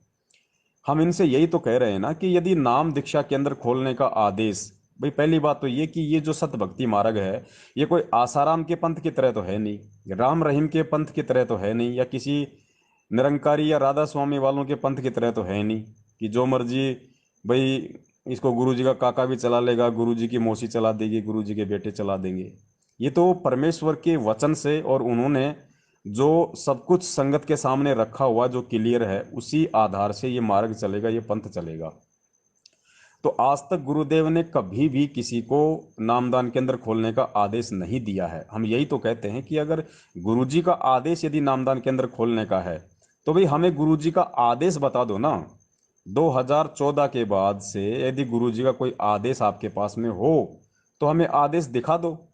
ये ऑडियो तो हम मानेंगे नहीं, ऑडियो तो भाई साहब कोर्ट ही नहीं मानता। ये लेटर हम मानेंगे नहीं, क्योंकि ये तो कोई भी टाइप कर देगा, पीला पर्चा कंप्यूटर से, मोबाइल से कोई भी टाइप करके भेज देगा। और परमेश्वर की वाणी है कि जब तक ना देखे निज नैना तब तक ना माने गुरु के बहना। अध्यात्म में, सत भक्ति मार्ग में काल इतनी बड़ी सूक्ष्म चाल चलता है, ऐसे ऐसे दाव खेलता है। इसलिए परमेश्वर ने हिदायत दी अपने बच्चों को कि जब तक ना देखे निज नैना, जब तक तुम अध्यात्म की कोई भी बात अपनी आंखों से ना देख लो, कानों से ना सुन लो, तब तक अपने गुरुदेव की बातों पे भी यकीन मत करना। गुरुदेव की बातों पे यकीन ना करने का मतलब है कि चाहे तुम्हें कोई कितना ही गुरुदेव का नाम लेके कोई आदेश दे, भरमाए, यकीन नहीं करना, क्योंकि वो काल की सूक्ष्म चाल होगी तुम्हें भरमाने के लिए, भटकाने के लिए। तो आज तक कोई आदेश ये लोग हमें नहीं सुना पाए हैं। गुरुदेव का कोई भी वीडियो ये लोग हिसार जेल से नहीं ला पाए हैं, जबकि ऐसी बड़ी बड़ी डींग मारते हैं कि हिसार जेल से 500 पेज की पुस्तकें लिख के आ रही है। कितनी पुस्तकें इन्होंने संगत में प्रचारित कर दी। आए दिन ये दिन में 2 या 3 पीले पर्चे निकालते हैं और कहते हैं कि गुरुजी ने भेजे हैं लिख लिख के। हैं कोई 25-30 ये लोग 200-200 300-300 500-500 पेज की पुस्तकें संगत में बांट चुके हैं 2014 के बाद, ये कहकर के गुरुजी हिसार जेल से लिख लिख के भेज रहे हैं। तो बताइए फिर वीडियो क्यों नहीं आ सकता, जबकि गुरुजी के भाई महेंद्र ने तो खुद अपनी ऑडियो में जिक्र किया है कि जेल में क्या नहीं जा सकता। जेल में तो अफीम भी जाती है, जेल में गांजा भी जाता है, जेल में मोबाइल भी जाता है। अरे जब सब कुछ जेल में जाता है तो एक छोटा सा वीडियो बाहर क्यों नहीं आ सकता भाई साहब। लेकिन आएगा कैसे, क्योंकि संत वचन पलटे नहीं, चाहे पलट जाए ब्रह्मांड, ये सत भक्ति है। परमात्मा कबीर जी धरती पे प्रकट हैं।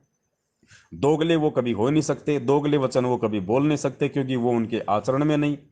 और परमात्मा एक वचन अपना बहुत पहले बोल चुके हैं सत्संग में कि भैया ये डीवीडी से जो नाम दीक्षा है ये मेरे सतलोक जाने के बाद दी जाएगी, दास इसकी व्यवस्था करके जाएगा, उसके बाद में सारा नाम भी डीवीडी से ही दिया जाएगा। लेकिन जब तक दास शरीर में है तब तक दास ही देगा। जबकि डीवीडी 2005 में ही बन चुकी थी और 2006 में गुरुजी जेल में गए थे। उससे पहले 2 साल गुरुजी जेल में रहे थे, 2006-2008। तो जब डीवीडी 2005 में बन चुकी थी तो 2006 से 2008 के बीच उन 2 वर्षों में नामदान केंद्र कहीं क्यों नहीं खोले गए। डीवीडी तो उस समय भी थी जी, गुरुजी को जेल में तो लेके नहीं गए थे, डीवीडी इन्हीं लोगों के पास में थी। जबकि उस समय तो नाम शुद्धिकरण के लिए 2 साल तक कोई नाम शुद्धिकरण केंद्र भी नहीं खुला था, जबकि वो तो खुल जाना चाहिए था। इससे ये सिद्ध होता है कि सतगुरु का जो वचन होता है वो फाइनल है। गुरुदेव ने कह दिया कि मेरे सतलोक जाने के बाद डीवीडी से नाम दीक्षा देने की व्यवस्था की जाएगी, तो सत्य है, इसमें परमात्मा हेर फेर नहीं करेगा वर्तमान में। और आदेश क्या होता है, आदेश वो होता है जो गुरुजी ने बताया। हमारे दादा गुरुदेव स्वामी रामदेवानंद जी महाराज जी ने जब संत रामपाल जी महाराज जी को नाम दीक्षा देने का आदेश दिया तो उन्होंने पूरी संगत को इकट्ठा किया। पहले सबको एक टाइम दे दिया कि उस दिन सारी संगत इकट्ठी हो जाओ, सब लोग आए। उसके बाद गुरुजी ने अपने जो दादा गुरुजी थे उन्होंने अपने पूज्य गुरुदेव जी को खड़ा किया और कहा कि भाई आज के बाद ये नाम दिया करेगा, गुरुजी का नाम लेके कहा, और जो इससे नाम दीक्षा नहीं लेगा उसका मेरा कोई संबंध नहीं है, और जिन्होंने मेरे से नाम दीक्षा ले रखी है वो भी दोबारा से इससे नाम दीक्षा लो, वरना उसका अध्यात्म जीवन शुरू नहीं है। तो जो समझदार थे उन्होंने तो नाम दीक्षा ले ली, जिन्होंने नहीं लेना था उन्होंने नहीं ली। तो वो होता है आदेश नाम दीक्षा का। तो ऐसा कोई आदेश बता दो, सत्संगों में बता दो, आज तक 2014 के बाद का कोई वीडियो दिखा दो, या गुरुजी का ऐसा कोई भी सत्संग दिखा दो जिसमें गुरुजी ने यह कहा हो कि ये जो बरवाड़ा में जो डीवीडी से नाम दीक्षा दी जा रही है 2009 से 2014 तक, ये मेरा आदेश है। या गुरुजी ने किसी को भी कहा हो किसी भी सत्संग में, वो सत्संग दिखा दो जिसमें गुरुजी ने कहा हो कि जा बेटा जाके डीवीडी से नाम दीक्षा ले ले। एक भी सत्संग में दिखा दो भगत जी। परमेश्वर हमेशा ये कहा कि बरवाड़ा में मेरे से नाम दीक्षा लेने से मोक्ष होगा। इस चीज को कोई समझ नहीं पाया, लेकिन इतना क्रेडिट परमात्मा ने इस मैनेजमेंट की मनमानियों के चलते जो 2009 से डीवीडी से नाम दीक्षा दी जा रही थी, इतना क्रेडिट परमात्मा ने अवश्य दे दिया कि उस समय परमात्मा आश्रम में मौजूद थे, और जो भी व्यक्ति नाम लेके आता था परमात्मा उसको अपना आशीर्वाद दे दिया करते थे दर्शनों के समय, ताकि उसका नाम भगत जी जुड़ जाता था, जिस वजह से उन आत्माओं की भक्ति चल रही है। वरना आज वर्तमान में आप देख लीजिए, जिसका कोई पिछला संस्कार बहुत अच्छा है, जिसके पिछले भक्ति प्रारब्ध कर्म अच्छे हैं, वो तो ठीक ठाक चल रहा है, वो तो ना नाम लेता तो भी ठीक ठाक चलता।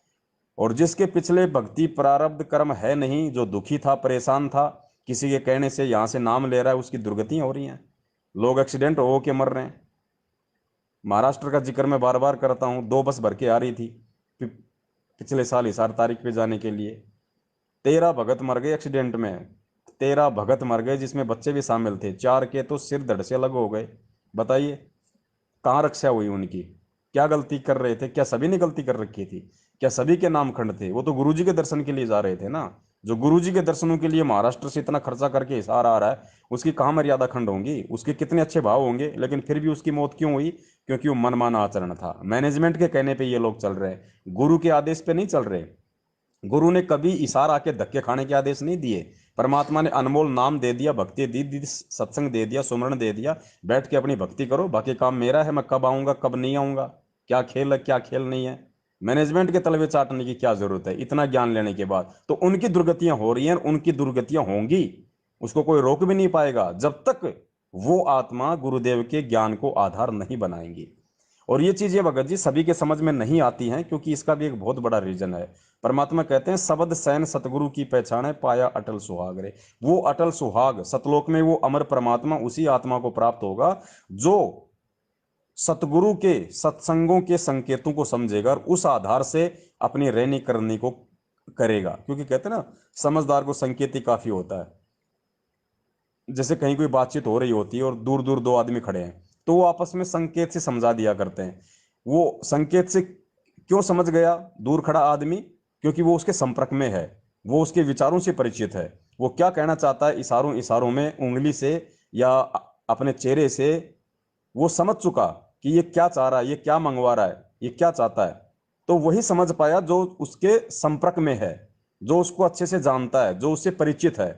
तो सतगुरु के सत्संगों के संकेतों को भी वही आत्मा समझेगी जो युगों युगों से उस परमेश्वर की सेवा करते आ रही है, उस परमेश्वर के निकट रही है, उस परमेश्वर के लिए उसने कुर्बानियां दी हैं। वही आत्मा, उसको परमात्मा युगन युगन का माल कहते हैं। जैसे मीरा के लिए परमात्मा ने ये शब्द प्रयोग किए, नानक जी के लिए प्रयोग किए, धर्मदास जी के लिए प्रयोग किए कि साधु सेती मस्करी चोरा नाल खुशाल, मल अखाड़ा जीतेंगे युगन युगन के माल। साधु सेती मस्करी, जिसने पिछले जन्मों में परमात्मा के साथ में मजाक किया, उनकी निंदा की, साधु सेती मस्करी, और चोरा नाल खुशाल, नकलियों के साथ में लगे रहे, पत्थर पूजा में लगे रहे, और कहते हैं मल अखाड़ा जीतेंगे। इस भक्ति रूपी जो ये अखाड़ा है, ये वही जीतेंगे जो होंगे युगन युगन के माल। तो ये बहुत गहरा आध्यात्मिक रहस्य है भगत जी। मैं निवेदन करूंगा आप जी दोबारा से इन सभी चीज़ों को समझते हुए, मद्देनज़र रखते हुए परमपिता परमेश्वर जी की भक्ति में लगिए, उनके सत्संग सुनिए, पूरा समझने का आप जी प्रयास कीजिए परमेश्वर के मिशन को, उनके यहाँ आने के मकसद को।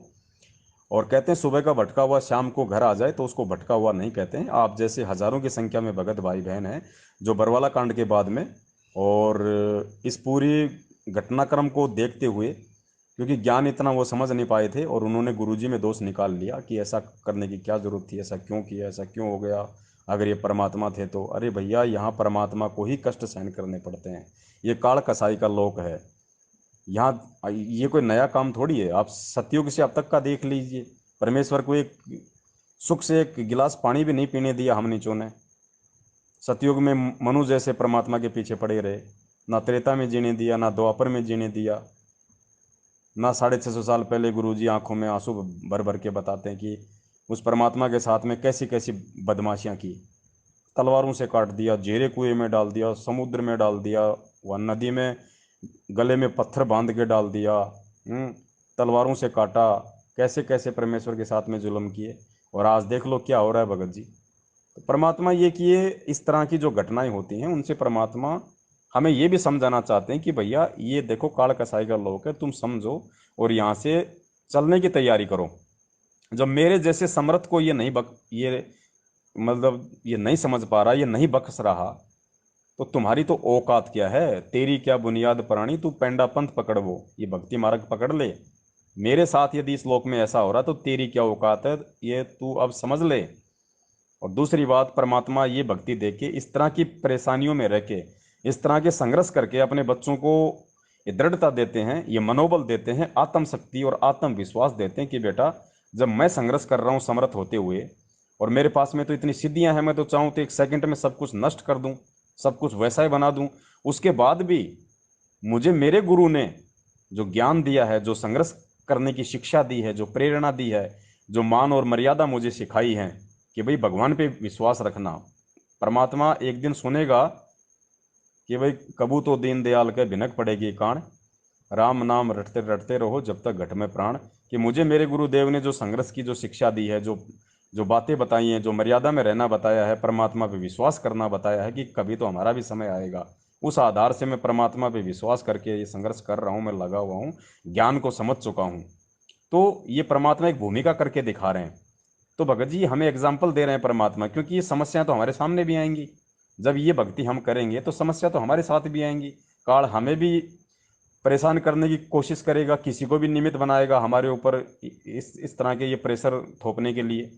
तो हमने किस प्रकार हमारी रहने करने को रखना है, हमने किस प्रकार गुरुदेव के ज्ञान को आधार बना के संघर्ष करना है, किस प्रकार हमने धैर्य बना के रखना है, ये बहुत सारी चीजें हैं, ये परमेश्वर के ज्ञान से, उनसे प्रार्थना करते रहने से ही भगत जी हमारे समझ में आएंगी। और ये बातें जो व्यक्ति समझ गया भगत जी, उसका ये लास्ट जीवन है, वो नहीं रह सकता फिर यहाँ पे, ये लास्ट है, लास्ट। और ये समझाने के लिए परमात्मा ये मापदंड अपना रहे हैं, खुद आके ज्ञान दे रहे हैं, सत्संग कर रहे हैं, एग्जाम्पल दे रहे हैं, फिर अपने बच्चों को खड़ा खड़ा कर देते हैं। क्योंकि टीचर जब कुछ समय के लिए कहीं बाहर उसको जाना होता है, 1-2 घंटे के लिए अगर टीचर को बाहर जाना होता है, तो वो एक मॉनिटर खड़ा कर देता है कि भाई मेरे आने तक आप इन बच्चों का ध्यान रखो, कोई शरारत करे तो उसका नाम नोट कर लेना और थोड़ा सा शांति रखना। तो कुछ आत्माओं को परमात्मा निमित्त बना देते हैं अपने अन्य भगत भाई बहनों को समझाने के लिए, अपनी अनुपस्थिति में उनका मनोबल बढ़ाने के लिए, उनका धैर्य कायम रखने के लिए, ताकि उनको देख के उनमें भी थोड़ी हिम्मत आए। तो हमारे जो सत्सेवक भाई बहन हैं उनको परमात्मा ने ये हिम्मत दी है, ये ताकत दी है, शक्ति दी है, जो आज खुद भी संघर्ष कर रहे हैं। और सबसे बड़ा एग्जाम्पल अभी हाल ही में आपने देखा होगा, मौलाना मुफ्ती सलमान अजहरी ने जो हिंदू संतों को, महंतों को जो चैलेंज किया था। और अब देखिए किस प्रकार परमात्मा के सत्सेवक बच्चों ने सैकड़ों की संख्या में वीडियो बना बना के उसके चैलेंज को स्वीकार किया, निर्भय होके, निडर होके। ऐसा नहीं कि बस खाली फोकट में कर दिया, नहीं, अगर समय आए तो हम जाएंगे, हम अग्नि में प्रवेश होंगे उस परमेश्वर का नाम लेके। परमात्मा धरती पे है, धर्म की हानि नहीं हो सकती, क्योंकि मालिक खुद आज इस पृथ्वी पे। अगर ऐसा हुआ तो फिर ना भक्ति ना कोई भगवान। जबकि हजरत मोहम्मद का नाम आते तो भगत जी आज से पहले ये एग्जाम्पल, वो पीले पर्चे हैं हमारे पास में, जब भी कभी हजरत मोहम्मद का ऐसा कोई मामला उठा है, मैनेजमेंट ने तुरंत पीला पर्चा निकाल दिया कि भैया गुरुजी का आदेश है, हजरत मोहम्मद पे कोई टिप्पणी नहीं करनी, मुसलमान धर्म पे कोई टिप्पणी नहीं करनी। इनको पता था, क्योंकि इनको विश्वास तो है नहीं, इनको भक्ति और भगवान पे और गुरुदेव पे। इन्होंने सोचा अगर हम ये मुद्दे पे अगर कुछ बोलेंगे, या हमारे जो ये सोशल मीडिया सेवादार है ये अगर कोई पोस्टर बनाएंगे, कुछ प्रतिक्रिया देंगे, सरकार ने एक्शन ले लिया तो हमारे आश्रम छिन जाएंगे, हमारे नामदान केंद्र बंद हो जाएंगे हैं, हमारा जो ये अरबों का, ये करोड़ों का जो धार्मिक धंधा हमने लोगों को मूर्ख बना के जो खोल रखा है देश विदेश में, हमारा धंधा बंद हो जाएगा। फिर हमारे ऐशो आराम और ये जो ये अय्याशियाँ हम लोग जो करते हैं, इनके लिए पैसा कहाँ से आएगा। तो डर उन लोगों को होता है जिनका कोई स्वार्थ होता है, और जो परमार्थ के लिए परमेश्वर से जुड़ते हैं, उनके मार्ग पे चलते हैं, उनको कुछ भी खोने का डर नहीं होता। भगत जी कहते हैं ना कि नंगे आदमी का नहाएगा क्या और निचोड़ेगा क्या। तो हम सत्सेवकों का तो वो हाल है भगत जी, हम तो नंगे हैं, हम तो सब कुछ अपना परमात्मा को सौंप चुके हैं, हमारा अपना कुछ है ही नहीं। तो हमारा कौन क्या बिगाड़ेगा, और क्या बिगाड़ लेगा हमारा, और क्या बिगड़ जाएगा। तो जब हम परमात्मा के प्रति पूर्ण रूप से समर्पित हो जाएंगे तो परमात्मा फिर बच्चा नहीं है, वो पीछे नहीं है। मालिक कहते हैं जय तू चाले एक कदम मैं चालू कदम 60, जय तू हो जा काट का मैं हो जाऊं लोहे की लाट। परमात्मा धरती पे है, ये विश्वास करना पड़ेगा, खाली जुबान से बोल के एक बात नहीं बनेगी। अंतःकरण में, हृदय में मानना पड़ेगा कि हाँ भगवान धरती पे है, और मैं उसके लिए अगर एक कदम बढ़ाऊंगा वो 60 कदम आगे चलेगा, 60 कदम आगे। इसलिए परमेश्वर के बच्चों ने, हमारी बहनों ने, हमारे सत्सेवक भाइयों ने सैकड़ों वीडियो बना बना के डाल दिए, जबकि एक भी हिंदू ने अगर वीडियो बना के डाला हो तो पूरे भारत में, पूरे विश्व में।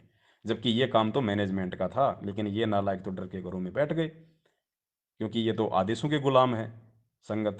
इनको ये नहीं पता कि आदेश हाँ कहाँ से रहे हैं, आदेश देख हो रहा है। और हम सत्सेवक, हम हैं भगत जी परमेश्वर के ज्ञान के गुलाम, और आदेश के गुलाम भी हैं, लेकिन उस आदेश को मानेंगे जो परमात्मा हमारे को सन्मुख आदेश देंगे। पीठ पीछे कोई ऐरा गहरा नथु बहरा आके बोल देगा, हम उस आदेश को नहीं मानते, हम थूकते हैं हम ऐसे आदेशों के ऊपर। ये परमेश्वर ने हमारे को सिखाया। सत साहेब जय हो बंदी छोड़ की, बंदी छोड़ सतगुरु रामपाल जी महाराज की जय हो।